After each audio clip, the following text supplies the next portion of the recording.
Nicolas. Bonjour Arnaud. Écoute Nicolas, je suis vraiment ravi de t'accueillir aujourd'hui parce que, comme tu le sais peut-être sur ce podcast, on a jusqu'ici interrogé essentiellement des entreprises issues de l'innovation. On a parlé de R&D et on s'est rendu compte d'un truc un peu bête et évident, c'est qu'il n'y a pas de recherche et d'innovation dans un pays s'il n'y a pas les compétences qui vont avec. Et donc toi, tu vas nous emmener sur un terrain qu'on connaît mal, qui est celui de la formation ou de la formation professionnelle. Et on est ravi de faire ça avec toi. Alors, pour l'anecdote, j'aime bien le citer, c'est un peu pour te provoquer, mais sache que dans les entreprises qu'on a accompagnées dans le passé, on a accompagné un robot pizzaiolo. Et je dis ça parce que, Nicolas, tu es le fondateur de l'Atelier des chefs. Absolument. Co-fondateur de l'Atelier des chefs, il y a une quinzaine... 18 ans. 18 ans. 2004. Voilà, alors est-ce que tu peux, peut-être pour commencer, est-ce que tu peux nous dire, l'Atelier des chefs, aujourd'hui, c'est quoi, en quelques mots? L'Atelier des chefs, aujourd'hui, c'est deux métiers. Le métier de cours de cuisine, le métier historique, et puis un métier de formation professionnelle, essentiellement en digital, et très focus sur les métiers de la main et de l'humain, les métiers de l'artisanat et du service à la personne. Et donc, c'est une aventure que vous avez imaginée, enfin, celle que vous vivez aujourd'hui, c'est celle que vous aviez imaginée il y a 18 ans? Ou il y a 18 ans, vous êtes lancé sur une autre idée? Il y a 18 ans, avec mes deux associés, mon frère et Jean-Sébastien Bonpoil, qui était chef au Ritz, on s'est lancé sur le concept de la nouvelle génération de cours de cuisine. Il faut un peu fermer les yeux. En 2004, il n'y a pas encore Cyril Lignac, il n'y a pas encore Top Chef. La cuisine, c'est considéré comme une corvée ménagère. Et nous, on fait redécouvrir le plaisir de cuisiner aux gens en leur proposant des cours de cuisine à l'heure du déjeuner en une demi-heure ou le soir en team building. Et là, c'est une vraie révolution sur le marché et ça a vraiment relancé le goût de la cuisine à la maison. Et on voit ce que ça donne maintenant avec des Instagram blindés de belles recettes et des chefs barbus, tatoués sur tous les réseaux. Bon.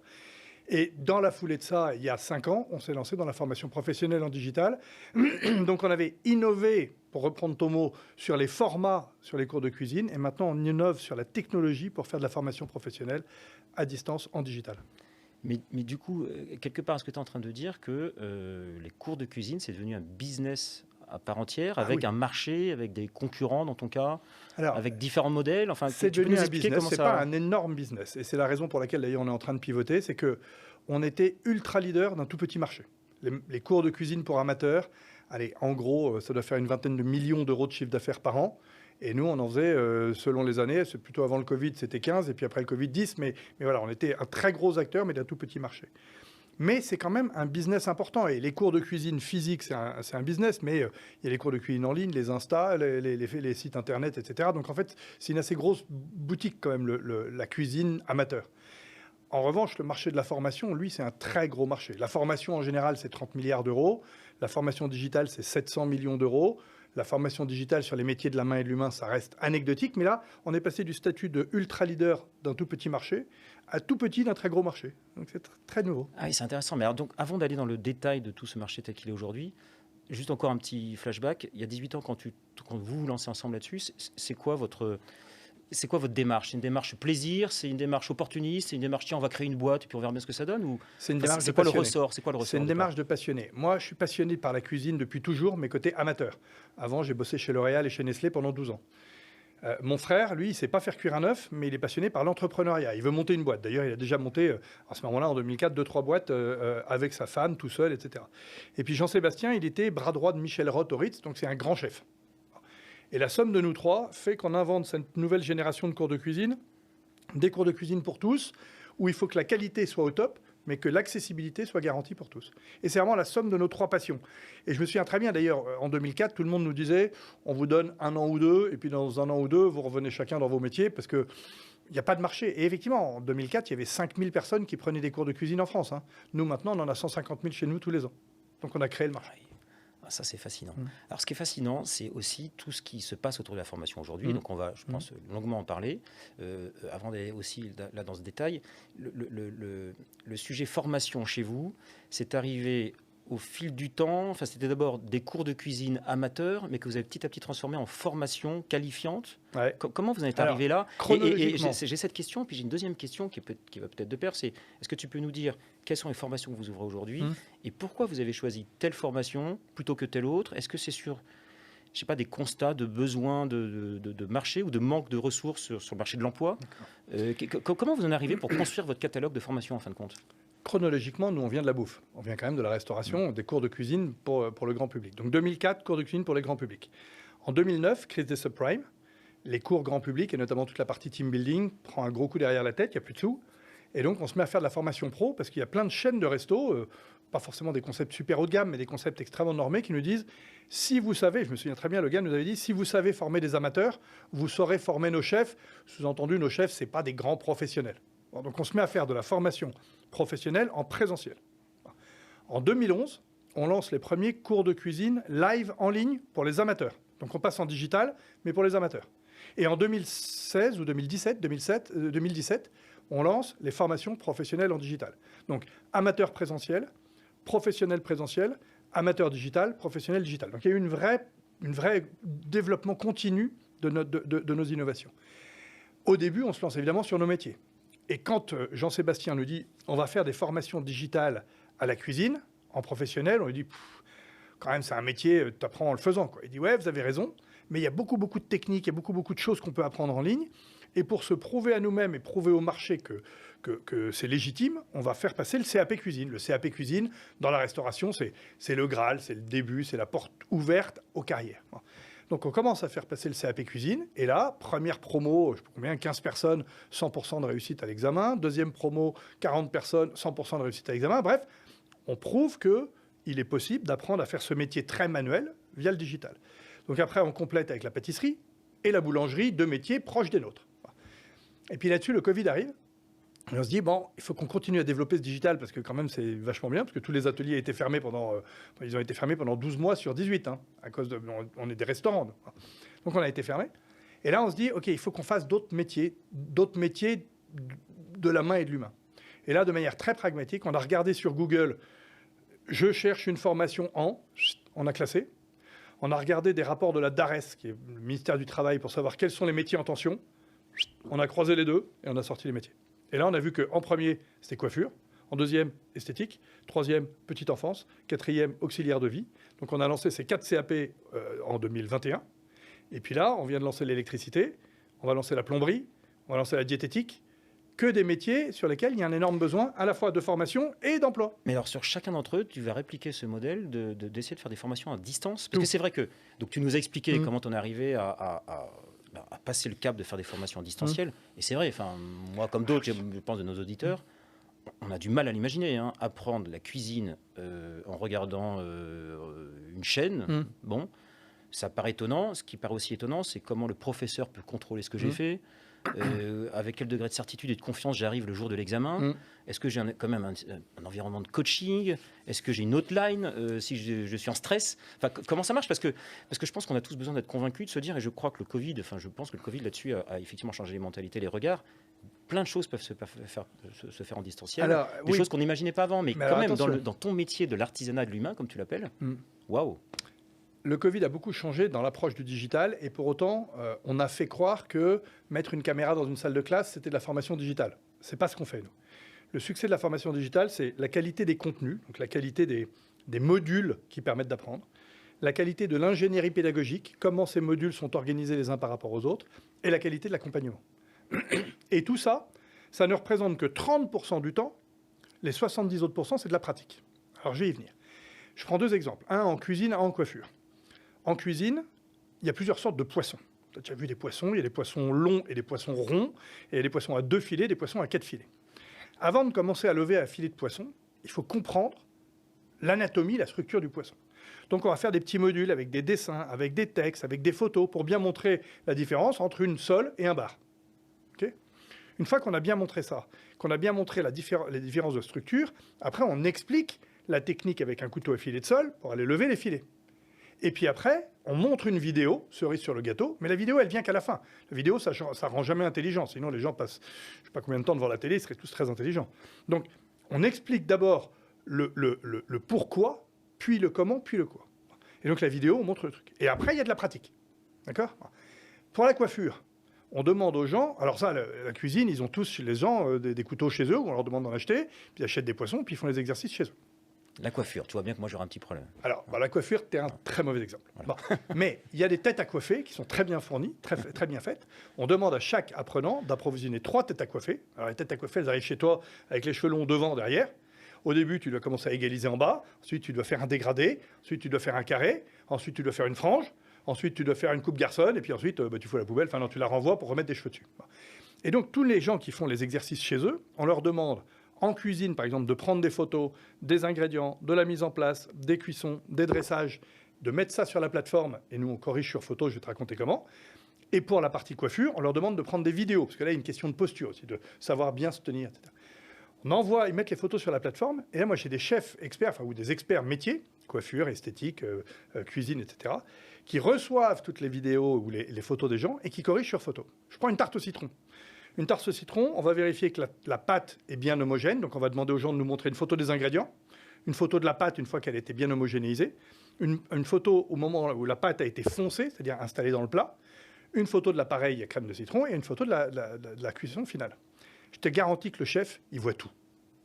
Si ta crème n'est pas homogène, si ta pâte n'est pas bien foncée, si tu n'as pas eu le temps de la foutre au frigo avant et que donc elle s'est rétractée, il le voit. Alors qu'est-ce qui se passe? Il commente, il appelle l'élève? Non, il fait une vidéo sur les photos qu'il renvoie à l'apprenant en lui disant « Regardez votre pâte, elle n'a pas été bien foncée, donc elle s'est rétractée, votre crème au citron n'est pas ceci, etc. » Même chose en coiffure. Et c'est une vidéo dans laquelle il parle, et donc il explique à l'oral ce qu'il a vu sur cette vidéo. D'accord. Et je reconnais que c'est difficile à conceptualiser, hein, mais comme on a encore, sur la dernière promo, 500 personnes qui se sont présentées, et on a eu 98,7% de réussite à l'examen, contre 80% en moyenne générale nationale, bon, on se dit que ça marche.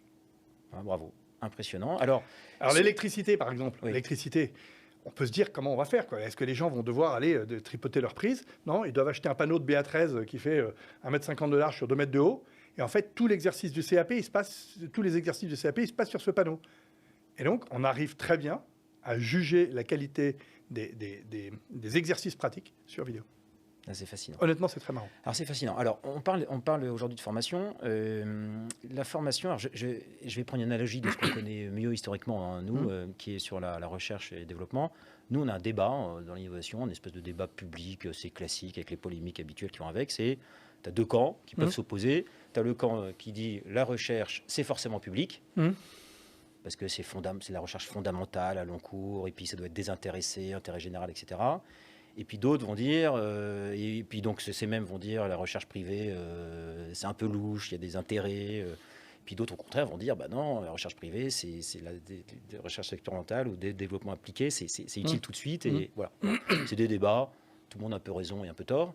Est-ce que et là ça dépasse l'atelier des chefs, mais est-ce que vous avez ce type de débat dans le métier de la formation? Est-ce que la formation en France, c'est vu comme une sphère publique ou une sphère privée? Pourquoi je te pose la question? Tout simplement parce que ça m'a interpellé ce que tu as dit sur votre façon de déterminer des recherches, qui était de croiser un truc bête qui était Google, et puis de l'autre côté les métiers sous tension. Et on se dit, ok, très bien, mais que font les écoles? Enfin, les écoles, pas vous qui n'étiez pas issus du métier de la formation, que font les écoles? Pourquoi elles n'y sont pas, les écoles publiques? Comment on explique ça? Et est-ce qu'à l'étranger, c'est le même constat et les mêmes choses qui se passent? Alors, je ne connais pas bien tous les systèmes partout. Mes constats depuis 2 ans qu'on est dans la formation, c'est d'abord que, un peu comme dans tous les secteurs, tu as 90% de gens qui ont envie de faire bouger les lignes, 10% de gens simplement qui ont les 2 pieds sur le frein et que tout le monde essaye de bien faire son boulot. Maintenant, même quand tu essayes de bien faire ton boulot, quand depuis 30 ou 40 ans, les CFA, les centres de formation des apprentis, on parle des métiers de la main et de l'humain encore une fois, ont fonctionné sur le même modèle avec des salles de classe, avec des profs, avec des enseignements pratiques sur place et avec cette merveille qu'est l'apprentissage. On y reviendra tout à l'heure parce que la loi de 2019 de Mme Pénicaud a vraiment changé la vision des choses, mais globalement, ils ont un peu de mal à bouger. Donc quand tu arrives en expliquant, et j'ai bien vu même dans tes yeux, toi, fan d'innovation, quand je te dis on va faire une formation digitale à la cuisine ou à l'électricité, tu me dis un peu, t'as qu'à croire. Bon. Donc les gens qui depuis 30 ans ou 40 ans sont des formateurs dans ces métiers-là, au début, sont un tout petit peu circonspects. Voilà. Je vais te donner un exemple. On vient de former là, avec Pôle emploi et l'OPCO. Alors pardon, c'est bourré d'acronymes ce monde-là, mais on vient de former 12 personnes au beau métier d'auxiliaire de vie aux familles. Auxiliaire de vie aux familles, le problème de ce métier, c'est que ça se résume très généralement à nettoyer l'appartement ou la maison de la personne et nettoyer la personne. Bon, donc ce n'est pas un métier super glamour, super valorisé. Nous, on a choisi dans nos formations, évidemment, de se focaliser à fond sur ce cœur de métier, mais de rajouter une option cuisine et une option beauté. Et donc, tout d'un coup, parce qu'on peut se permettre de le rajouter, parce qu'en fait, ça ne coûte pas plus cher de rajouter ces modules supplémentaires. Et bien, grâce à ça, ces femmes, ce sont 12 femmes en l'occurrence, qui se sont formées, ont redonné de la valeur à leur formation, et donc à leur métier, et donc à elles-mêmes, et donc demain à leurs clientes. C'est essentiellement des femmes dont elles s'occupent. Donc, vraiment, enfin... Il faut pas. La formation, c'est un très beau monde qui est en train d'évoluer. Le digital vient ouvrir des horizons avec la peur de l'innovation. C'est évident. C'est pour ça que je te disais tout à l'heure sur les chiffres 30 milliards la formation en général, 700 millions le digital. Donc que dalle. Mais on sait que l'avenir est là. Alors certainement pas pour faire que du digital. On a toujours besoin des profs en CFA. Hein. Nous, on fait de la pédagogie inversée. On propose aux profs de CFA de s'appuyer sur nos modules digitaux pour qu'ensuite les exercices pratiques se fassent mieux et plus vite. Pas besoin de remontrer les filets, pour reprendre mon exemple, les filets du poisson rond, les filets du poisson plat. Ça, les élèves, les apprentis l'ont vu avant. Quand ils arrivent en cours, c'est uniquement pour lever des filets et pour s'assurer qu'ils savent bien le faire, qu'ils ont le bon geste. Et là, toute la valeur ajoutée du prof est là-dessus. Mais c'est un boulot d'explication qui est dense.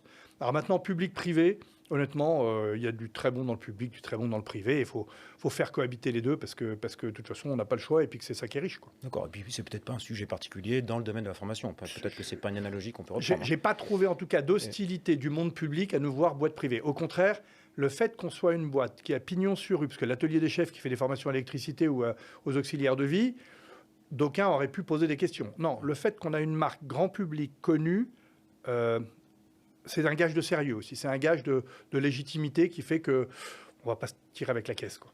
Alors, tu parles de marque, c'est intéressant parce que j'imagine, et c'est peut-être aussi une autre rupture dont il faut qu'on parle ensemble, qui est dans tes clients, j'imagine qu'historiquement, vous avez des clients qui prenaient des cours plaisir. Je viens, un peu comme toi au début de l'atelier des chefs, hein, je viens parce que ça me fait plaisir, j'aime bien, c'est ma passion, j'aimerais progresser dans cette passion. Mais voilà, c'est du plaisir. Et là, maintenant, tu parles de CAP, tu parles de tension, enfin de métier en tension. Est-ce que tu arrives à faire coexister dans les mêmes cours, quand ils sont présentiels, s'il y en a, ou là, en tout cas, dans les mêmes supports de formation, des gens qui sont là par plaisir avec des gens qui veulent en faire leur métier? J'ai pas d'overlap. J'ai mes cours grand public qui sont uniquement pour le plaisir, mais le plaisir n'enlève pas la technicité. Hein. Chez nous, quand on fait la cuisine, je sors d'un cours, là, parce que j'étais avec un client, on apprend des choses. Il y a une vraie qualité d'apprentissage. Bon. Mais ça reste le plaisir, la cuisine amateur, avec ses codes de la cuisine amateur. En revanche, j'ai des gens qui arrivent au bout, enfin, j'ai quelques clients qui ont pris 100, 200, 300 cours chez nous. Donc ils arrivent un peu au bout de la palette amateur, et là ils disent « Ah ben moi je suis intéressé par le CAP, parce que j'ai envie d'aller plus loin. » Mais c'est pas du tout... Et le CAP, il n'est que digital, lui. Donc j'ai pas d'overlap. Alors en revanche, ce qui est marrant, c'est quand j'ai ceux qui passent le CAP et qui reviennent après en cours amateur. Parce qu'ils aiment toujours autant cuisiner, donc ça les fait marrer de venir cuisiner avec nous. Et là, c'est-à-dire qu'ils ont une telle efficacité par rapport aux autres que ça se voit comme le nez au milieu de la figure. Mais alors par curiosité, parce que donc, je reprends toujours là, c'est ce que tu as expliqué qui me fascine, hein, de dire je vais créer... Enfin, je trouve ça fascinant à la fois de pragmatisme et de simplicité, de dire tiens, comment je vais déployer mon activité de formation sur de nouveaux métiers qui n'étaient pas forcément historiquement les miens, en faisant ce croisement-là, Google, métier en tension. Je trouve ça fascinant, simple, pragmatique, mais visiblement efficace. Mais du coup, est-ce que vous mesurez cette efficacité? Est-ce que à la fin d'une formation, surtout si c'est sanctionné par un diplôme, après, tu vas essayer de mesurer quel est le taux, soit de retour à l'emploi, soit le taux de reconversion professionnelle, parce que je ne sais pas d'ailleurs si c'est un sujet que tu vois passer dans tes élèves. Est-ce que tu vois aussi ce mouvement de gens qui finalement quittent un métier dont ils vivaient, mais qui n'était pas leur passion, à ce nouveau métier? Est-ce que tu vois les deux? Est-ce que tu mesures ça? Est-ce que tu en tires des conséquences, soit pour l'atelier des chefs, soit voilà, pour notre pays, sur quels sont les grands mouvements, quoi? Le premier move qu'on a fait, c'était de proposer donc, ces CAP cuisine, pâtisserie, boulangerie en ligne. Ça permettait notamment à des gens qui étaient dans leur métier actuel de faire cette formation en plus de leur métier. Éventuellement avec un projet de reconversion, mais pas forcément complètement abouti. Et donc, on s'est dit, OK, les gens qui ont déjà un job et déjà un diplôme sont capables de passer le CAP. Super, c'est très bien, c'est formidable, mais est-ce suffisant? C'est pour ça qu'on est allé aussi postuler et gagner des appels d'offres auprès de Pôle emploi, c'est-à-dire auprès de gens plus éloignés de l'emploi, moins diplômés, moins éduqués, pour voir si ça fonctionnait aussi. Et on est en train de se prouver à nous-mêmes et de prouver au marché que ça fonctionne. Maintenant, là où tu as tout à fait raison, c'est que on a quelques milliers de personnes qui ont passé le CAP, formidable. On en a maintenant quelques appels d'offres, quelques centaines de personnes passées par les appels d'offres qui se sont formées. Maintenant, ce qui va être très important, c'est de suivre l'évolution de tous ces gens qui se sont formés chez nous. Et c'est un scoop, je l'ai annoncé nulle part ailleurs, mais je te l'annonce, je suis heureux de le faire aujourd'hui. Au mois de mai, on va lancer Alumni, l'atelier des chefs. l'association des anciens de l'atelier des chefs, qui seront passés soit par nos formations présentielles professionnelles, pas les cours de cuisine, les formations présentielles, cours de cuisine, parce qu'on en fait cuisine, on en fait quelques-unes, mais surtout par les formations digitales. Et là, on va rassembler tout le monde pour pouvoir suivre les gens et savoir d'où ils venaient, ce qu'ils ont fait chez nous, un stage de reconversion 1 semaine ou 6 semaines en présentiel, ou bien le CAP en 1 an ou en 2 ans en digital, et surtout ce qu'ils sont devenus. Parce que statistiquement, ce qu'on commence à peu près à intuiter, c'est que sur 100 personnes qui passent leur CAP cuisine, pour l'instant, on n'a pas de recul sur les autres métiers. On les a lancés l'année dernière. On va avoir les premières promos qui passent en juin là. Mais sur la cuisine, sur 100 personnes, il y en a un tiers qui a un vrai projet de reconversion déjà entamé et qui a besoin du diplôme pour se lancer. Un tiers qui se dit « je commence à en avoir un tout petit peu marre de mon métier de banquier ou d'assureur et donc il faut que je me prépare à la suite ». Et un tiers qui fait ça plus pour valider un niveau en se disant « au cas où ça servira toujours, mais je n'ai pas un projet tout de suite ». D'accord ? Donc maintenant, tous ces gens-là, on va les suivre. Et puis surtout, après, on va devenir une bourse au talent en disant « voilà, là, cette année, on présente 1063 personnes au CAP. Cuisine, pâtisserie, boulangerie, coiffure, esthétique, petite enfance. » 1063 personnes. On va avoir 1063 personnes qui vont être prêtes à rentrer dans un job dans lequel elles ne sont pas forcément aujourd'hui. Et je peux te dire que toutes les boîtes de petite enfance, les boîtes de restauration, les boîtes de pâtisserie, les boîtes de coiffure, qui sont toutes en tension, elles nous disent hey, dès qu'ils sont diplômés, vous nous les envoyez. Mais tu vois, c'est ça qui est hyper intéressant, je trouve, dans ton discours, c'est que on a souvent, je crois, eu ce critique sur le modèle français qui était on forme, mais on ne sait pas forcément derrière s'il y a un emploi à la clé. Alors moi, ce que je trouve intéressant, c'est vraiment toujours se reposer cette question, parce que je pense que, j'imagine, j'en sais rien, je ne sais pas quel est ton regard d'ailleurs, ça va m'intéresser. La pérennité de votre modèle, c'est si vous arrivez à prouver que votre intérêt privé de vente de formation, à un moment, rejoint l'intérêt général de j'arrive à résoudre les problèmes d'emploi en France.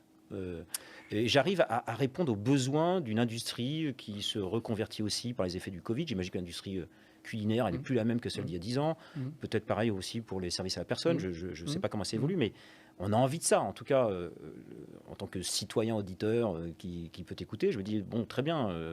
Et d'ailleurs, peut-être l'effet inverse. Peut-être qu'on voit aussi des effets d'autres écoles qui sont peut-être moins soucieuses de cette reconversion, de l'utilité de la formation. Mais du coup, ça pose un problème, parce qu'on veut un truc efficace. Voilà. Sinon, on ne s'en sort pas. Enfin, il y a un moment... Quel est ton regard là-dessus ? Quand on a passé notre bac, toi et moi, l'idée, et je me souviens très bien, en 81, il y a un ministre qui est arrivé en disant « je veux 80% de la génération, d'une génération qui aura son bac ». Le Graal, c'était le bac, parce qu'on voulait construire une société professionnelle française du tertiaire. Et donc, on a, à partir de ce moment-là, non seulement essayer de valoriser le bac, en fait on a dévalorisé, mais dénigré totalement toutes les filières professionnelles. On a vidé les filières professionnelles, à tel point que dans les lycées et les collèges, l'idée c'était t'es bon, tu vas passer ton bac, t'es nul, tu vas faire une filière professionnelle. Enfin, c'était à ce niveau-là. Et de ce fait, ça a conduit, à la désindustrialisation de la France, plus de main-d'œuvre, et puis deux, à des générations de gens qui ont leur bac, voire plus, et qui s'emmerdent dans leur boulot. S'ils ont un boulot. Ils n'ont pas forcément un boulot, puis quand ils ont un boulot, ils s'emmerdent. La réforme de Mme Pénicaud en 2019, la réforme de la formation professionnelle, elle avait 2 volets. Le premier volet, c'était pour les salariés en place, de pouvoir avoir un compte, le fameux compte CPF, qui se remplit à raison de 500 € par an quand on est cadre, 800 € quand on n'est pas cadre, pour pouvoir se former sur des compétences qu'on choisit soi et non pas que l'employeur choisit. C'est la liberté de se former dans le domaine qu'on veut. Un deuxième élément, ça a été de revaloriser l'apprentissage. L'apprentissage sous forme de « c'est un moyen de se former » et non pas une voie de garage pour faire des formations qui ne servent à rien. Le succès a été hallucinant, puisqu'on est passé de 300 000 apprentis il y a 3 ans à 700 000 cette année et 1 million l'année prochaine. Alors, clairement, la moitié de ces apprentis, c'est des gens qui utilisent le format d'apprentissage pour se former en bac plus 2, bac plus 3, bac plus 4, bac plus 5. Mais à partir du moment où l'apprentissage n'est plus un gros mot, ceux qui vont aller en apprentissage, peut-être en sortant de 3e ou en sortant de seconde, ne vont pas être forcément dévalorisés. Là-dessus, le Covid arrive et on se rend compte qu'il y a des métiers essentiels qu'on ne peut pas faire par Google ou pas faire par les Chinois. Bon. Les métiers de la main et de l'humain dont je parlais tout à l'heure, alors tu parlais du robot pizzaiolo. Oui, effectivement, il y a certaines tâches en cuisine qui pourront être faites par des robots. Mais avant qu'on se fasse couper les cheveux, que quelqu'un s'occupe de nos enfants ou que s'occupe de nos parents avec un robot, on n'y est pas encore. Ces métiers-là, il y a un besoin de main-d'œuvre qui est énorme. Et donc, autant il y a eu un coup de barre à droite, je sais que tu adores la voile, un coup de barre à droite pour dire « Allez, ces métiers-là, ils sont plus intéressants, on ne veut plus les faire gna, gna, gna, il y a 40 ans », autant là, je te le dis, je te le signe, on est au début d'une nouvelle ère dans laquelle tous ces métiers vont être valorisés. Et les entreprises de ces métiers vont être valorisées. Et à tel point que nous, nos CAP, on va les proposer maintenant dans les grandes écoles de commerce, grandes écoles d'ingénieurs. Eh bien, figure-toi que cette année, là, en 2022, on va avoir 249 étudiants de grandes écoles qui passent un CAP avec nous. Oui, ils sont en train sur le campus d'HEC ou de l'X, parce que les 3 écoles en tête de ce classement, sur les 249, HEC, ESSEC, X.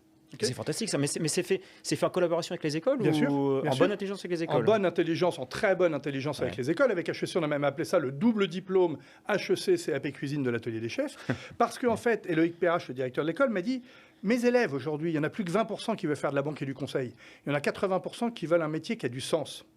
Et un métier qui a du sens, c'est un métier qui produit. C'est un métier de contact. » Donc, ils ont très envie d'être chefs d'entreprise, ils ont très envie de développer des business, mais ils ont envie de développer des business dans le monde de la petite enfance, dans le monde des auxiliaires de vie, dans le monde de la cuisine, dans le monde de la coiffure. Et il y a des business fantastiques à monter. Ouais, donc, je comprends mieux ton idée d'alumni, parce qu'évidemment, si tu arrives à faire la même puissance de réseau que ce type d'école... Et donc, j'espère que je vais avoir des personnes qui vont être dans le réseau HEC Alumni, Atelier des chefs Alumni, la classe. La classe.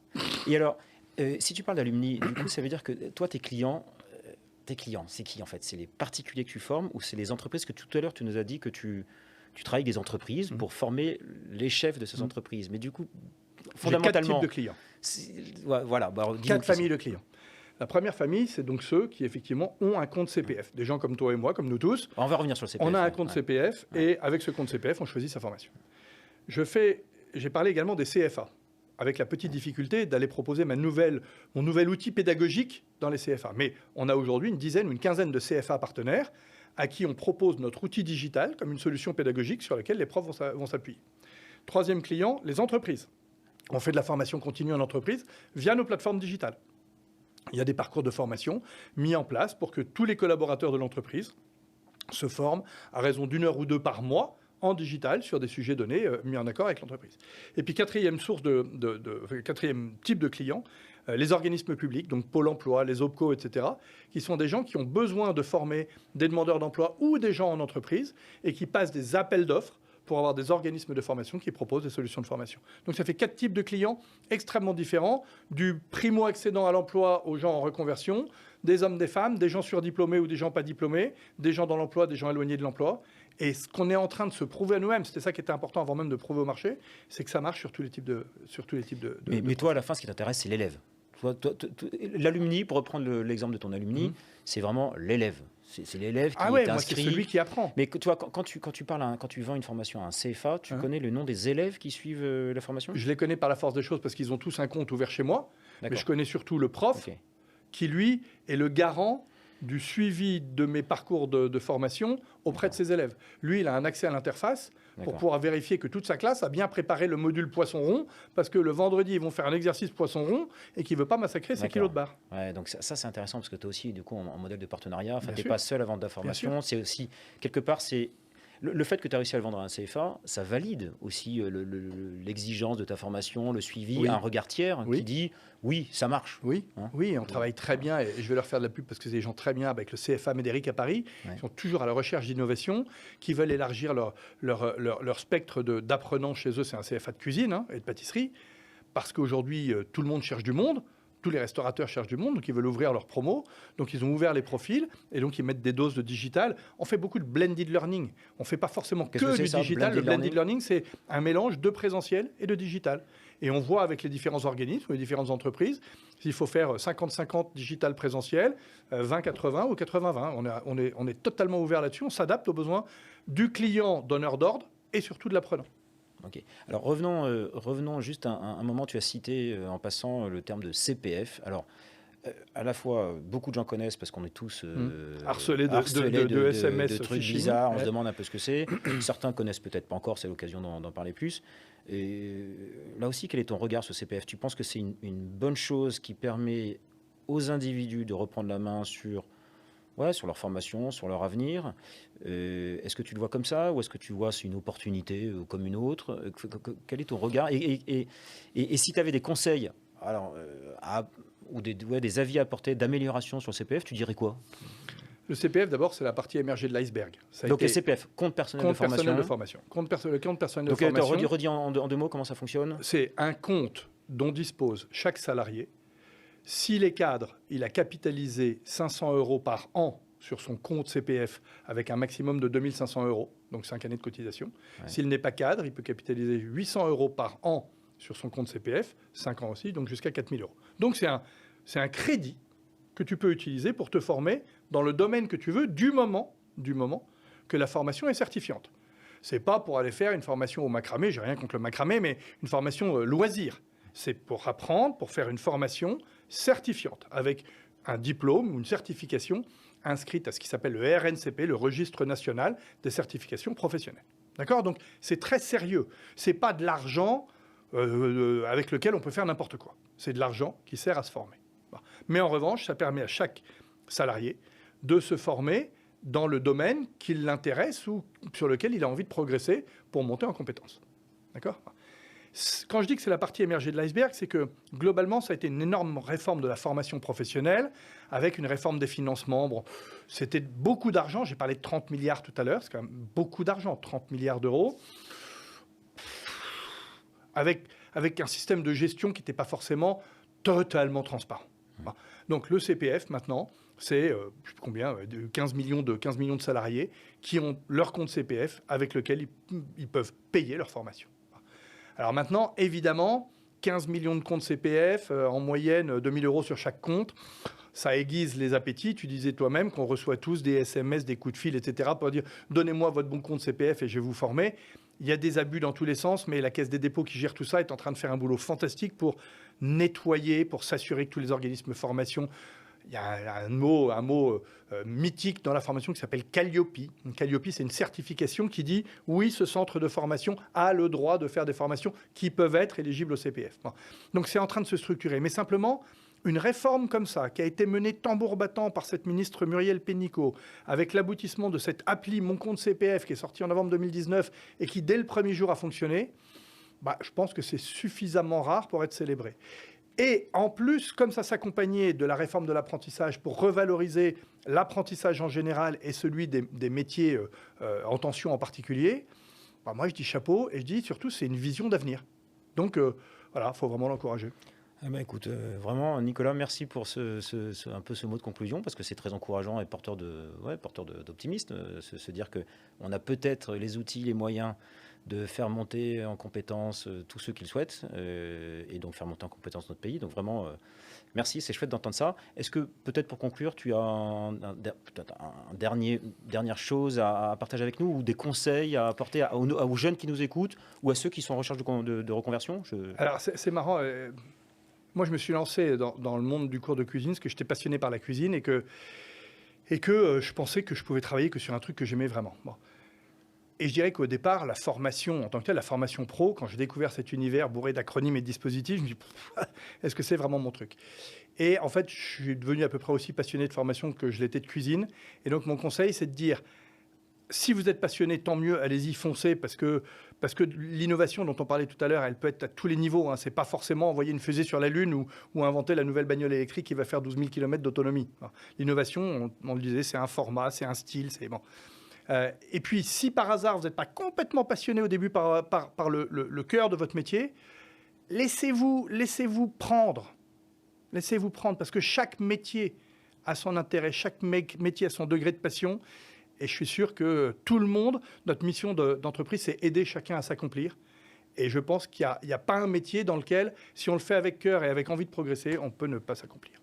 Eh ben, bravo. Merci beaucoup, Nicolas. J'espère qu'on pourra se retrouver rapidement autour d'une bonne sole. Bien sûr. Poisson. Rond. Voilà, la formation marche. Il n'a rien compris. La sole, c'est un poisson plat. Enfin, un poisson plat, rond. Mais tu m'as dit que rond ou long. Je t'ai parlé du bar et je t'ai parlé de la sole. Bon, bravo. Merci beaucoup. J'ai encore besoin de formation, tu vois. Ça, c'est une très bonne nouvelle. C'est à tout âge. Très bonne nouvelle. Et à très bientôt donc, dans un atelier des chefs. Merci Nicolas. Pour ton invitation. À bientôt. Salut.